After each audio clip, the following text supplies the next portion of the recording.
So very good afternoon to all of you. Welcome to the Fireside Chat Show of the MBA Department of Swami Vivekananda Group of Institutes. And it is being jointly organized in association with HR Sampark, the People Group. Today our guest of honor is Mr. Himadri, who is the HRBP lead of East, Northeast and Nepal of Kone Elevator Limited. So it is our privilege to have Himadri at our show. So welcome Himadri to the Fireside Chat Show of the MBA Department of Swami Vivekananda Group of Institute. Thank you so much. I really look forward to it. And thanks to both Swami Vivekananda Group of Institutes and HR Sampark for providing this platform. I think this will be really helpful for the students' fraternity in large. Yes, right. The major objective is the greater student community as a whole, so that they should be benefited.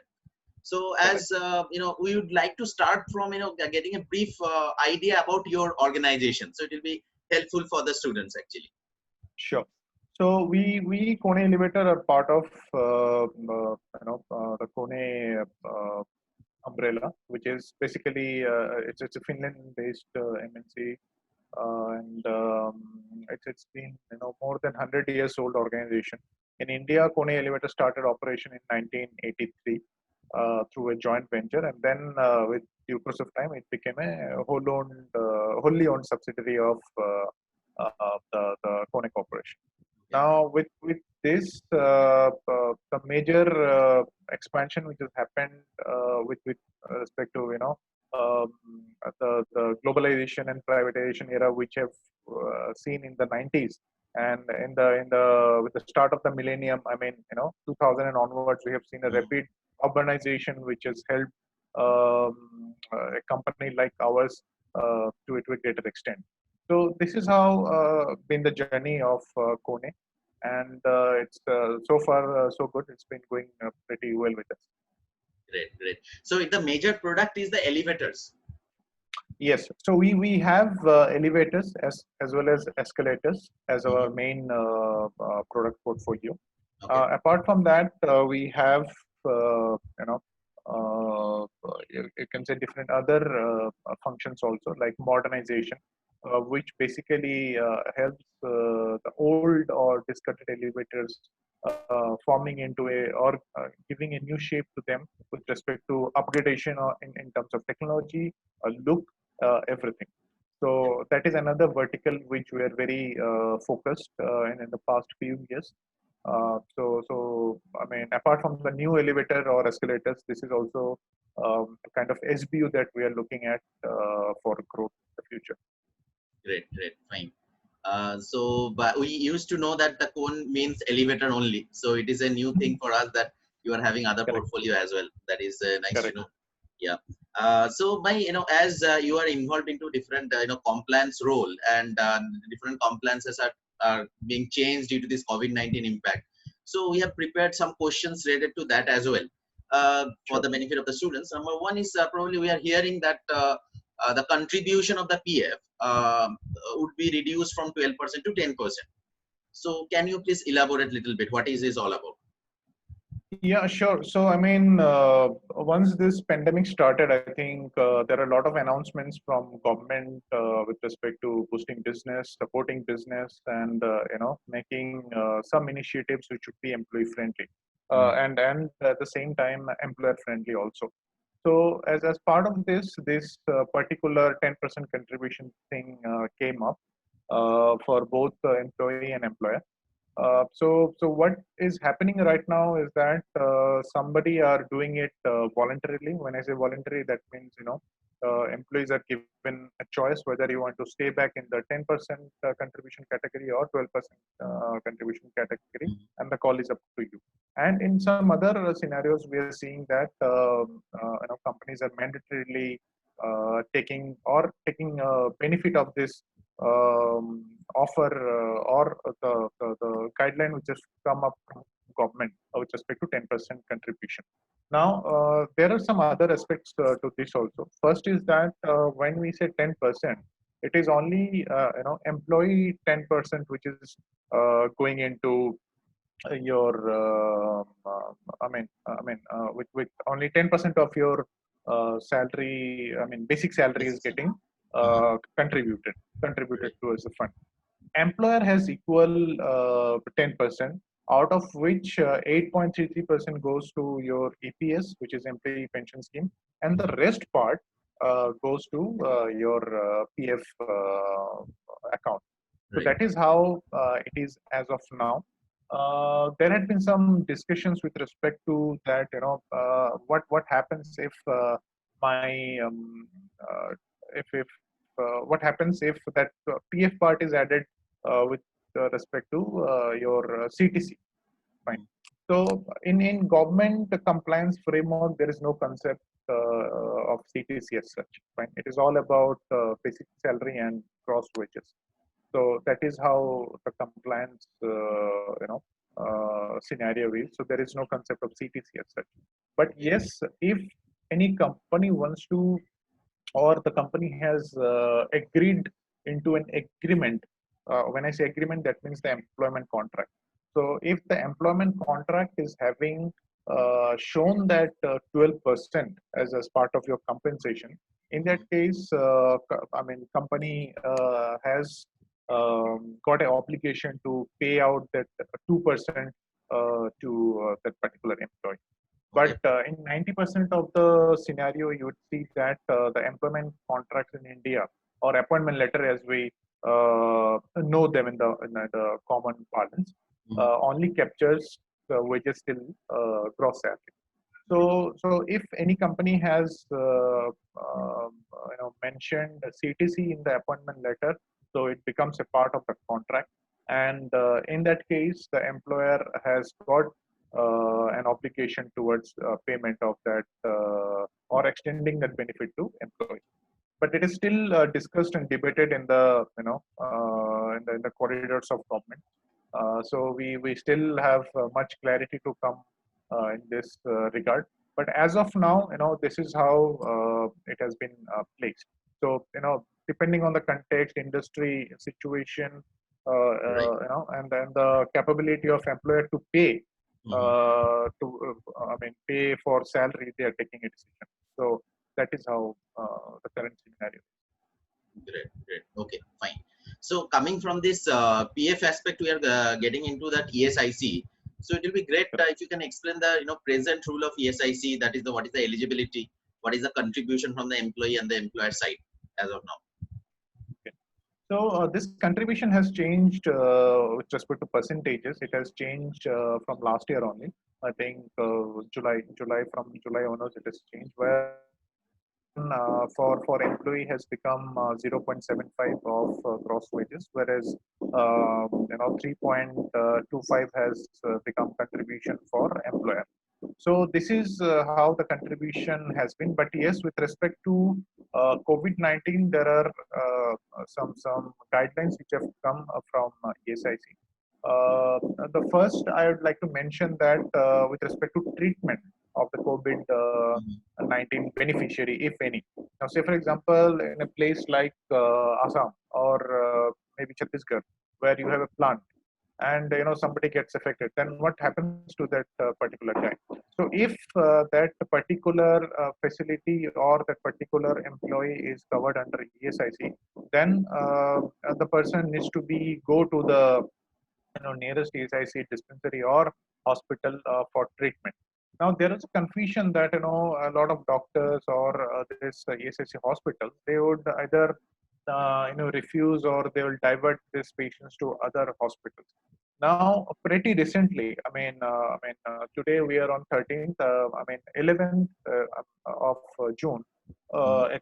a clear-cut circular has come from ESIC that yes, all the beneficiaries of ESIC, or people who are covered under ESIC would be required to be treated at ESIC hospitals if the particular hospital, say for example, that hospital is in a remote area and they do not have that COVID-19 treatment facility. In that Mhm. case, the patient or the beneficiary needs to refer to the nearest COVID-19 hospital as per the government list or the local administration list, and the cost of treatment and everything would be borne by the ESIC corporation.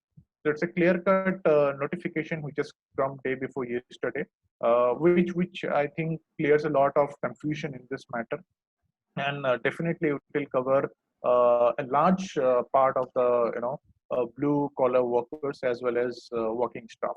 So my personal take is that it's a very good decision from government that they have actually come up with a clear guidelines on that. So this is one second benefit that I see from the ECC corporation is that from next month, 1st of July, all beneficiaries are need to provide their mobile number and the bank account number whenever there is a new enrollment. And for the old contributing beneficiaries, they need to update those details. Now we need to look at I mean, now it has been mandated. Now we need to see what benefits will derive out of this process. First benefit is that when the contact number is there, it becomes your tracking and extension of the benefit or extending the benefit becomes much more easier because there is a clear cut communication, a robust communication which is happening. And for bank account, now say for example that I have one employee, say for example in Bihar, and he's being detected with COVID-19. Now, what should I do? Now with the recent circular, the ESIC hospital transfers or refers that particular patient to a nearby COVID hospital. Now, it may so happen that the corporation would take, I mean, the ECIC corporation would take a clear-cut call that yes, we would be paying whatever fees or medical expenses are there directly to that particular hospital, or we would pay whatever expenses are there for with respect to treatment to the hospital, and some part of cash entitlement would be given to that particular person directly into that bank account number, which was earlier not there. Right. Mm-hmm. So that's I think going to be the biggest change that we are going to see from 1st of July. Right. So to sum up your question, I think these are the two major changes which I see in ESIC with respect to the current pandemic situation. Right. So it is wonderful to know that actually these are totally new information to all of us. That is number one, this cash benefit, little bit of cash benefit would be there. And number two is all the ESIC hospital can provide COVID-19 treatment if the facilities are available, or otherwise they would be referring to the nearby hospitals. Yes. Right. Fine. Thank you for the explanation actually. So, so the next part that usually the students ask this question to us all the time regarding the gratuity. So as far as the gratuity is concerned, what is the highest limit? What is the eligibility? That's the basic things actually. So if you can explain. Okay. Yes, to take you through the gratuity thing. So gratuity basically in Indian context is a you can say it's a retirement benefit which we extend to employees. The basic rule is pretty simple. If you complete 5 years as per the rule book, but there is a Madras High Court a ruling where it says 4 years and 8 months is the kind of period you should look at for paying up gratuity.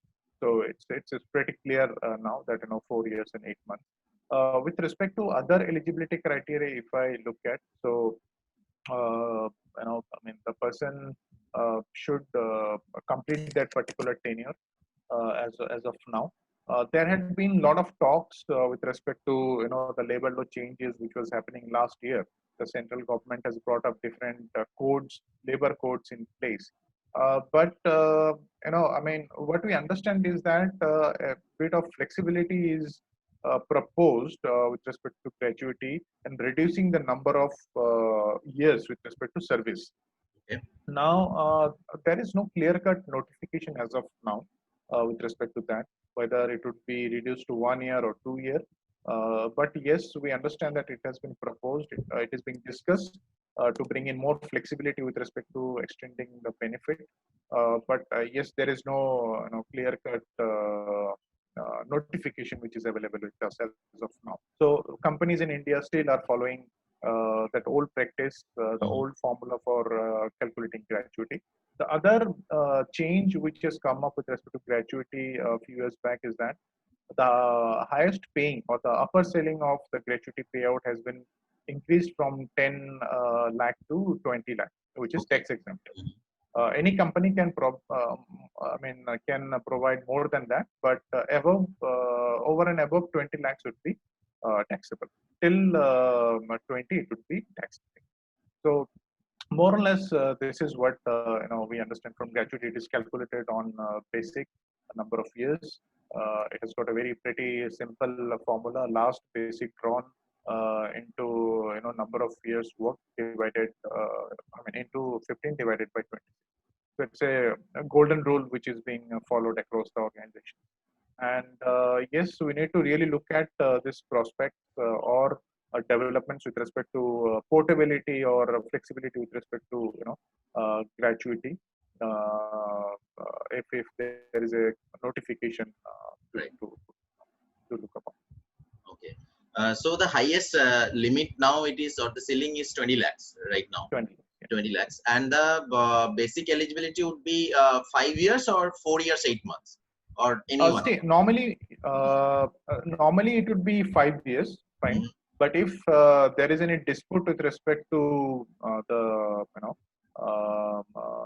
duration of the year, say for example, the employee living after completing 4 years, 9 months, 4 year, 10 months, then the employee can say, I still have the right, as there is a government, a court ruling on that. Right. But the organization may say, no, I can give you only after you complete 5 years. So in those cases only we can refer the Madras High Court order, which states that 4 years, 240 days or something around 4 years, 8 months. Okay. Okay. Great. Now our next question is that house rent allowance. House rent allowance, what do you know, is taxable. So there are probably a few rules, right? I mean, how much amount to be taxable? I mean, if you can little bit explain briefly. Well, see, with respect to HRA, a lot of changes have been happening, and still we would see in the coming year, especially FY 21-22, would see more changes in HRA. But I will just start from history to present, how things have been evolving. So with respect to HRA, normally it is around 40 to 50% of your basic. Now HRA had been exempted with respect to the fact that if you are providing house rent receipts or rent receipts from your landlord, which has been the thumb rule with respect to that. Now it has been the same scenario for say till last year. Now this year with the budget, there is a proposal of two tax regimes that we are all aware of: the old tax structure and the new tax structure. Now, in the old tax structure, which is only applicable for this year, that means 2021. Only for this year, if you are in the old regime of that tax bracket, which is at this point of time it's a matter of choice. But what we understand is that next year it may not be a choice. Probably all have to move to the new tax regime. But at least for this year, the employees have this option that whether they would like to continue with the old or they would like to follow the new. So if somebody is following the old tax regime, in that case, they are still eligible for HRA as tax exemption. But if somebody goes for the new regime, under that there is no HRA has no tax exemption as of. Okay. So this is the kind of changes that we have seen in HRA. Right. Okay. So probably, as I've heard that this we used to discuss about Workmen's Compensation Act. So now it has been changed to Employees Compensation Act. I mean, I was hearing about that actually. Is it true? See, Workmen's Compensation Act is pretty old. 1923's Act it is. So pre-Independence Act. So see, some call it workman compensation, some call it employees compensation. I do not see any fundamental change in that. Okay. It more or less it remains same. Sending, yeah. But yes, with respect to workman compensation, a major change which has come up is that wherever, I mean, Workman Compensation Act was mostly applicable to the places where there are mines, there are hardships, and all those stuff, and to secure the employee benefits with respect to hazardous things and the hardship that they follow. To secure them with respect to those in case of any undue accident or any unfortunate event, this law was enacted. And since 1923, till date, we have been seeing that the employees are getting benefit out of this. However, a major change came when um, the government came up with this rule that wherever in India there would be ESIC facility. In that particular area, workman compensation will not be valid. Okay. Okay. Yes. But there are some other conditions also.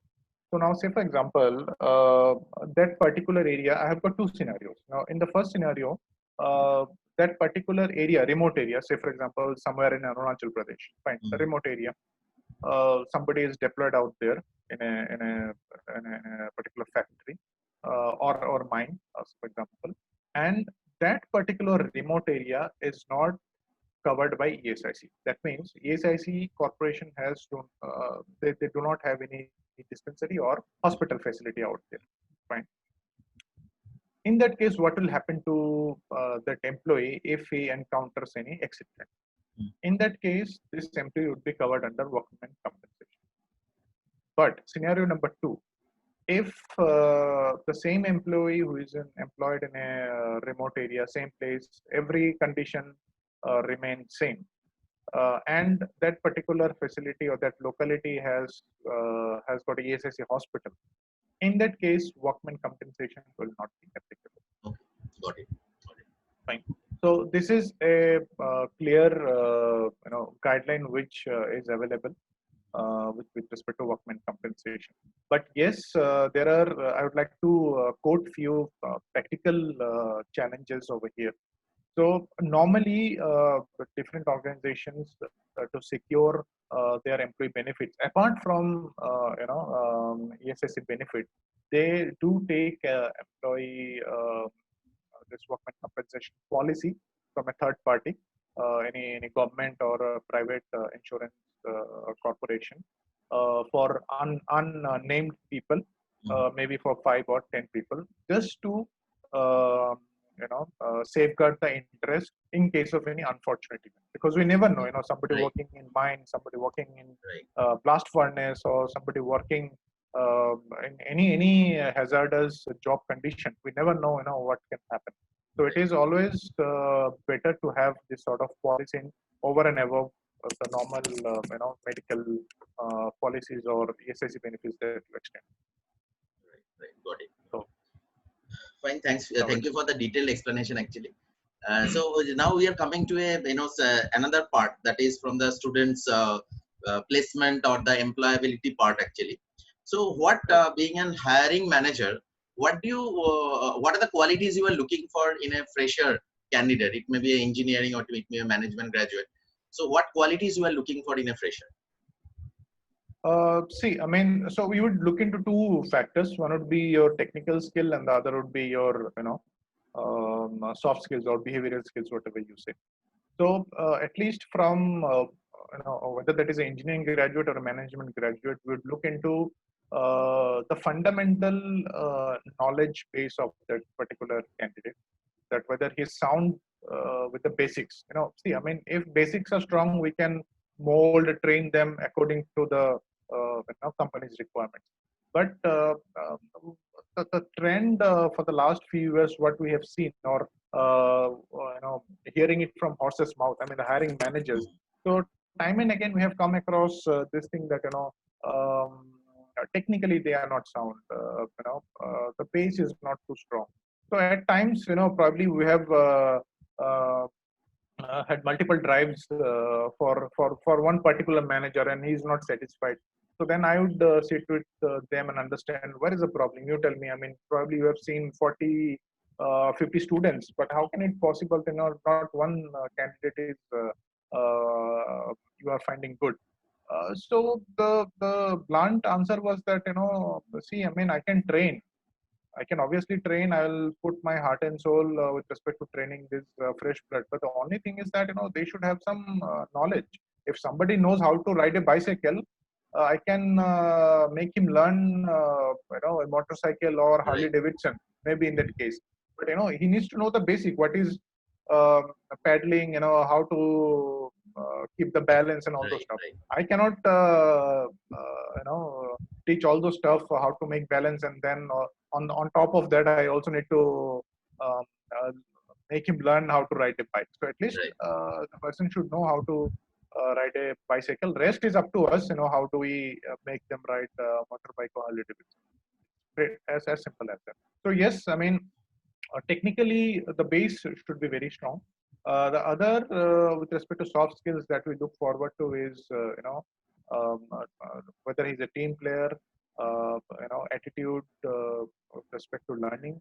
Right. Um, so these are the few things Right. which are Right. being Right. considered. Okay. So as we are, going through these challenging times of this COVID-19 and related lockdown, though we are in the unlock period right now. But Correct. what's your understanding about the next 6 months of the Indian job market, especially for the fresher? How they should look forward to it. Okay. See, the market outlook is both good and bad. But yes, probably in the current 6 months phase, if you look at, times would be pretty challenging, because in media also we are seeing that a lot of news coming with respect to layoff and all those stuff. But having said that, there is light at the end of the tunnel also in some sectors, especially like pharma, logistics. I think with respect to business analytics and all those stuff, where companies are actually trying to manage, or they're trying to bring down the operational cost and everything. Mm. Where a normal analysis would obviously serve the purpose, but if you want to be the best, or if you want to be in the race, ahead of others, or you want to be the industry leader, obviously you need take a deep dive into data, and somebody need to tell you that where there is a leakage and how to plug in that Right. leakage to sail it through in this difficult time. So these sectors I feel would be pretty um, promising. I mean, few sectors would obviously struggle, like hospitality, aviation, hotel industry, hospitality industry. They would Tourism, yeah. obviously struggle a bit, yes, in the next 6 months. But with due course of time, I think this too shall pass, and we would be coming back to normal. Right. Thanks for the motivational point of view for the students specifically. And Sure. another buzzword we are just hearing nowadays, that is called gig economy, gig workers. Correct. So what actually it means? See, I mean, with respect to gig worker or gig economy, if I can tell you in a very simple language. So, gig are people who are doing probably, short-term projects or very highly skilled projects for large organizations, probably based anywhere in the world, and probably the gig worker is doing it sitting in India.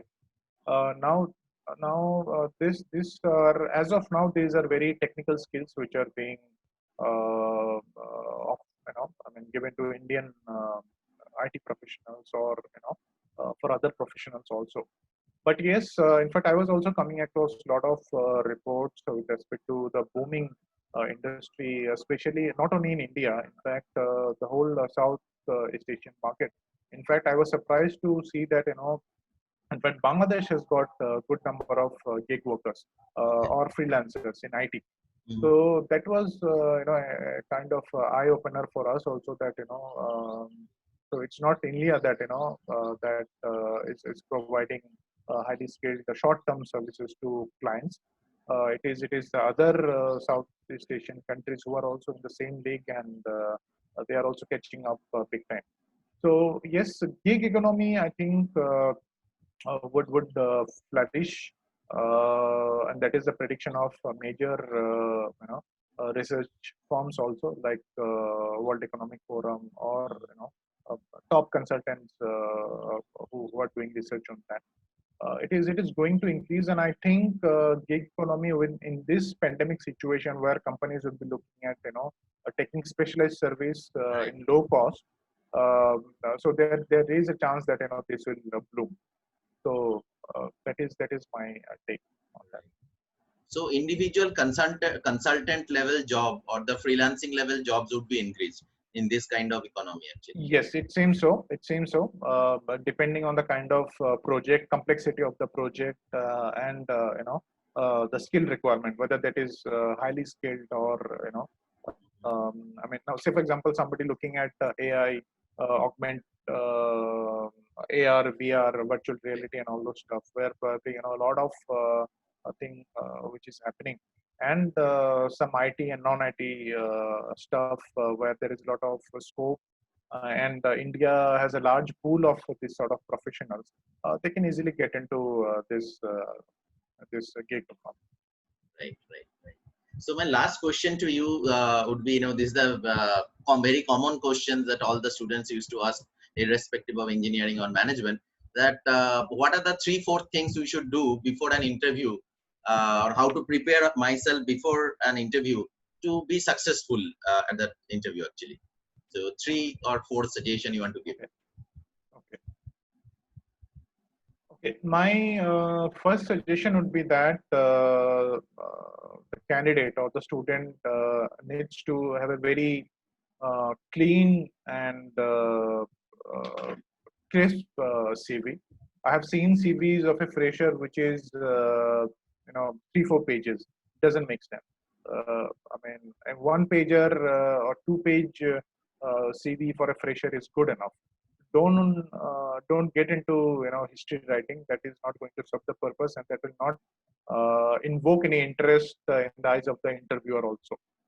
So the first thing is that your CV should be very transparent and clean with the data. Do not write all the history which you have been doing for the last 23, 24 years or 21 years.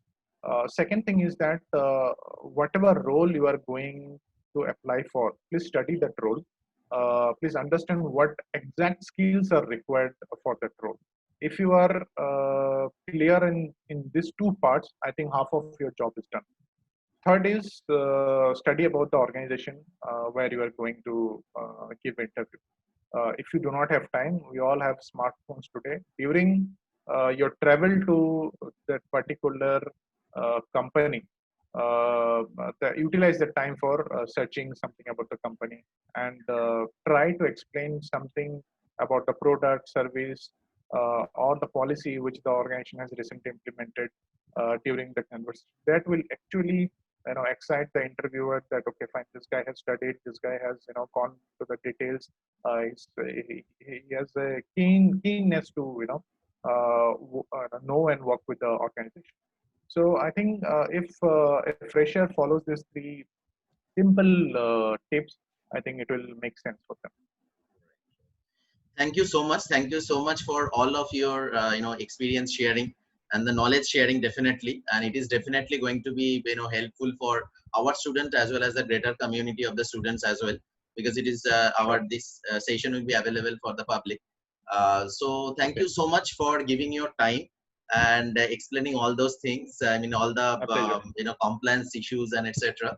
And I hope that after the lockdown is over, whenever we'll be opening our campuses, it will be great if you can come to our campus one day to have a direct interaction with the students. So that will be great actually. So again, thank you so much, Himadri, from the MBA department of Swami Vivekananda Group of Institutes, as well as HR Sampark family, to be a part of this program. Thank you so much. Thank you so much. Thank you so much. My pleasure. Thank you. Bye. Thank you. Bye.